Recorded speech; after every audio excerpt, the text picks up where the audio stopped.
लोग हमारे आवाज को दबाने की कोशिश कर रहे हैं। कुछ लोग हैं फिरका परस्त जमातों से जुड़े हुए हैं। मोबाइल बंद कीजिए ना भाई महफिल में। कुछ लोग हैं जो फिरका परस्त पार्टियों से आए।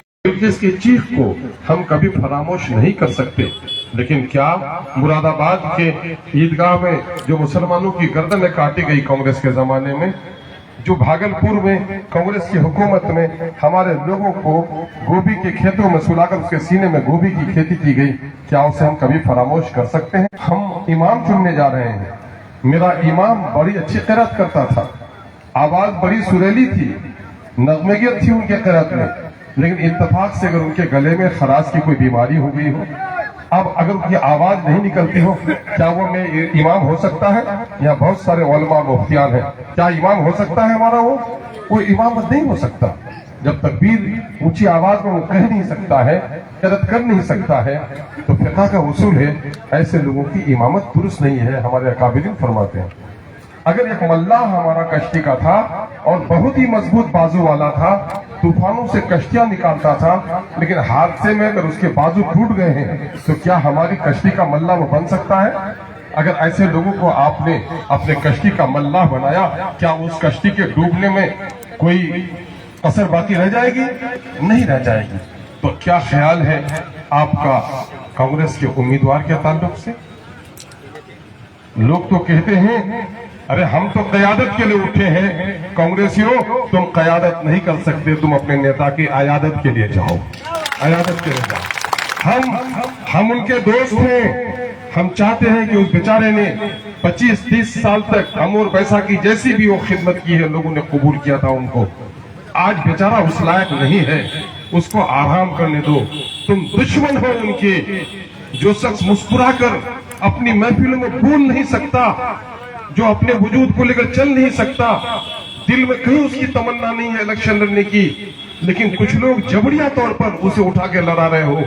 पार्टी को भी शऊर नहीं है कि उसे किससे टिकट देती है, लेकिन अमूर पैसा के लोगों अब तो नौजवानों में शऊर है कि उसको वोट किसको डालना है। ये चंद लोग हैं। अभी हाजी साहब ने कही है बात, ये चंद लोग हैं जो लोग बट्टी के नाम पर दलाली करते थे, डाकाजनी करते थे, जो लोग उसका नाम लेकर गांव में चौधराहट करते थे। एमएलए साहब से मेरी जान पहचान में केस को फंसा दूंगा। अमूर वैसा के गरीबों, अख्तरुल ईमान जब आया था तो कहा था कि चौधराहट नहीं रहेगी, चौधरी के बाप की जागीर नहीं है बस्ती, माँ के पेट से आजाद पैदा हुआ हूँ, आजाद की आवाज को कोई रोक नहीं सकता। आज क्या सबब है? आज क्या सबब है? अधांग हो या झंवारी हो, बकनिया हो, बरेली हो, पुठिया हो या गंगेली हो, चाहे सिरसी हो, दुश्मन हो के खपड़ा हो, चंदवार हो के दलमालपुर हो, गरीबों में एक बात जगी है कि कल तक तो एमएलए को हम लोग देख भी नहीं सकते थे, दूर से मिल भी नहीं सकते थे। अगर कोई बात करने जाते थे तो गांव का चौधरी डपट देता था, लेकिन अख्तरुल ईमान आया है तो खुलकर बात करते हैं। एक शेर पढ़ते हैं लोग। मैं किस लिए आया यहाँ? मैं लौट कर पहुंचा दमन चला जाता, लेकिन मैंने देखा है अमूर पैसा के नौजवानों को और हमें जगाना है, और जब जगाने के लिए हम आए हैं तो सबसे ज्यादा ये चौधरी परेशान है कि इस शख्स के जगाने से हमारी चौधराहट खत्म हो गई। चौधरियों सुन लो, देर से इनकलाब आया जरूर है, लेकिन जो इनकलाब यहाँ पर आया है वो ज़लज़ला बर्पा कर दिया है तुम्हारे घरों। अभी जो एक बात कही, अल्लाह के रसूल ने असबियत का खात्मा किया। इस संसार का ईश्वर एक और हम सब एक माँ बाप के संतान हैं। आज यहाँ पर राजेंद्र यादव भी हैं और आज यहाँ पर बिना कर्मकार भी है। ये किस बात की अलामत है? ये इस बात की अलामत है कि अख्तरुल ईमान हिंदू और मुसलमानों की तफरीक नहीं करता। अख्तरुल ईमान मानवता और इंसानियत का पैगाम लेकर आता है। एमआईएम मेरे आने से पहले मेरे गैर मुस्लिम भाइयों को कहा गया बड़ा टन मुसलमान है, हिंदू को खदेड़ देगा।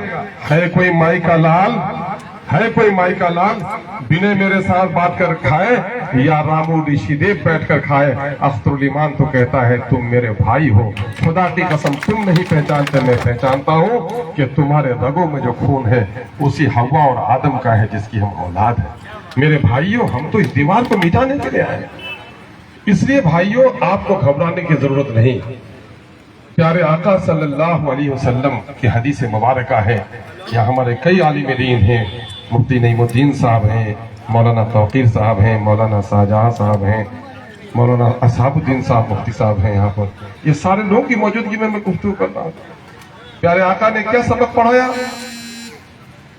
अल्लाह के रसूल ने कहा, जिसका मफहूम है मदद करो अपने भाई की, चाहे जालिम हो या मजलूम। मफहूम समझाया हमारे आलिमों ने कि या भाई, हम तो मजलूम का आंसू पूछेंगे, जख्मी होगा तो उसके जख्म पे मरहम लगाएंगे, लेकिन जालिम की क्या मदद करेंगे?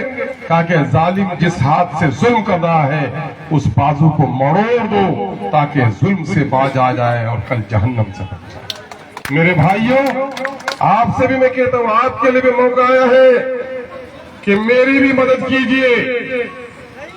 भाई जनाबे अब्दुल जलील मस्तान साहब की भी मदद कीजिए, और सियासत की कुर्सी के खातिर गुमराह होने वाले भाई सवा जफर साहब की भी मदद कीजिए। भाई जनाबे अब्दुल जलील साहब की मदद इसलिए कीजिए कि जिस बोझ को उठा के ले जा रहे हो, जिस बोझ को उठाने के लिए आए हो, उस बोझ के उठाने की सकत नहीं है। अगर तुमको हम अपना राहबर बना देंगे तो लोगों की आवाज नहीं उठा सकोगे, लोगों की आवाज नहीं उठा सकोगे तो कल कयामत में जवाबदेही देनी पड़ेगी। इसलिए बेहतर यह है कि आराम करो, उनको आराम करने के लिए दे दीजिए। ये मदद है कि नहीं? उसके लिए क्या करना होगा?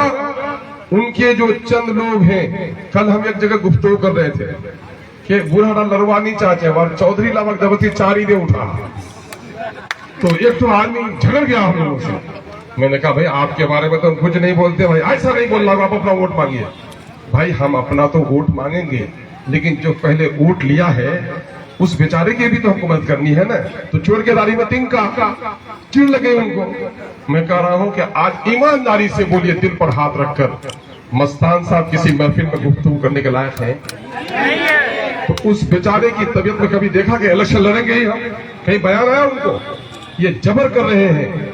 मुझे तो अंदेशा है कि मस्तान साहब से लोग खिलवाड़ न करें, मुझे अंदेशा है कि खिलवाड़ न करें। इस वक्त उनका हिफाजत होनी चाहिए। लोग उनका जज्बाती तौर पर इस्तेसाल करना चाह रहे हैं उनके नाम पर, उसको आराम की जरूरत है।